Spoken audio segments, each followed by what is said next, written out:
என்று சொல்லலாம். ஆனா அது அப்பாவுடைய வாக்கா இருக்கலாம், அம்மாவுடைய வாக்கா இருக்கலாம், மாமனுடைய வாக்கா இருக்கலாம். ஆனா இயேசு சொல்லுகிறார் பாருங்க, ஸ்தோத்திரம், நான் உன்னை ஆசீர்வதிக்க நீ என்னுடைய ஜீவ அப்பத்தை நீ சாப்பிட்டா போதும். அல்லேலூயா. இந்த உலகத்தில் நான் உன்னை ஆசீர்வதிப்பேன். அல்லேலூயா.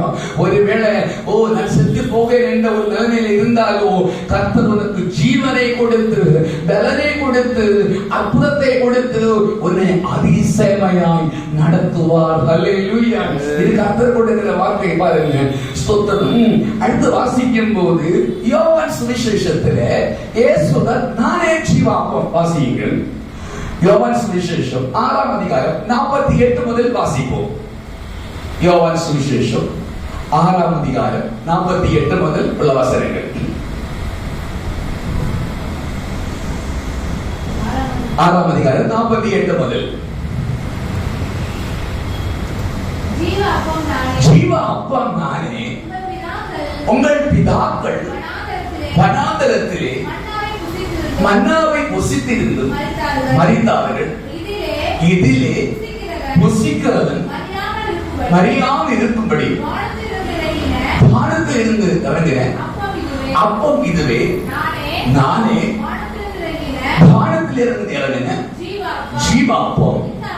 இந்த அப்பத்தை புசிக்கிறவன் என்னென்னைக்கும் பிழைப்பான். நான் கொடுக்கும் அப்பம் உலகத்தின் ஜீவனுக்காக நான் கொடுக்கும் என் மாம்சமே என்றார். அல்லேலூயா. கர்த்தர் சொன்ன நாம் ஒரு நாள் பாருங்க, நாம் எல்லாம் இந்த உலகத்தை விட்டு போவோம். ஸ்தோத்திரம். ஆனா இந்த உலகத்தை குறித்துள்ள, உலகத்துல ஜீவனை குறித்த அல்ல, கர்த்தர் சொன்ன நித்திய ஜீவனை.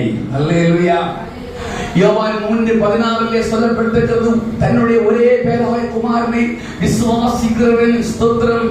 அந்த வசனத்தை வாசிக்கும் போது யோவான் 3ஆம் அதிகாரம் 16ஆம் வசனம், ஒரே பேரா குமாரனை விசுவாசிக்கிற இவன் கெட்டு போகாமல் நித்திய ஜீவன் அடையும்படிக்கு இவ்வளவு உலகத்தை தேவன் தம்முடைய ஒரே பேராய குமாரனை விசுவாசிக்கிறவன் எவனோ அவன் கெட்டு போகாமல் நித்திய ஜீவனை அடையும்படிக்கு அவரை தந்தது இவ்வளவாய் உலகத்தில் அன்பு கூர்ந்தார். ஹல்லேலூயா.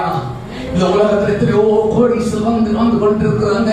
அவர்கள் எல்லா தெய்வங்களும் ஒன்றென்று சொல்றாங்க. ஸ்தோத்திரம். ஒரு ஹோட்டல்ல பாருங்க, முஸ்லீமோட ஹோட்டல் வைத்திருக்கும், இயேசுடைய ஹோட்டல் வைத்திருக்கும், ஹிந்துடைய ஹோட்டல் வைத்திருக்கும். கேட்டா சொல்லுவாங்க, அவங்க எப்படி பிசினஸ் நடக்கணும். அல்லேலூயா. நமக்கு எப்படி தெரியுமா? உலகத்துல நம்ம சின்னதா இருந்தாலும் ஸ்தோத்திரம், தேவன் வீட்டில் நம்மளை பெரிய ஆளாக்க போகிறார். அல்லேலூயா. உலகத்துல ஜீவன் கொஞ்ச நாட்கள் பாருங்க, உலகத்துல சொத்து சுகம் பிள்ளைகள் கொஞ்ச நாட்கள், உலகத்துல எல்லா காரியங்களும் கொஞ்ச நாட்கள் பாருங்க. நித்திய காலமாய் ஒரே பேராக இயேசு கிறிஸ்துவை விசுவாசிக்கிறவன் அழிவில்லாத நித்திய ராஜ்யத்தில் நித்திய ஜீவனோட இயேசுவிடத்துல இருப்பாரு. அல்லேலூயா. அதற்காக தான் இயேசு கடைசியா சொல்லுகிறான். யோவான் சுவிசேஷம் 11ஆம்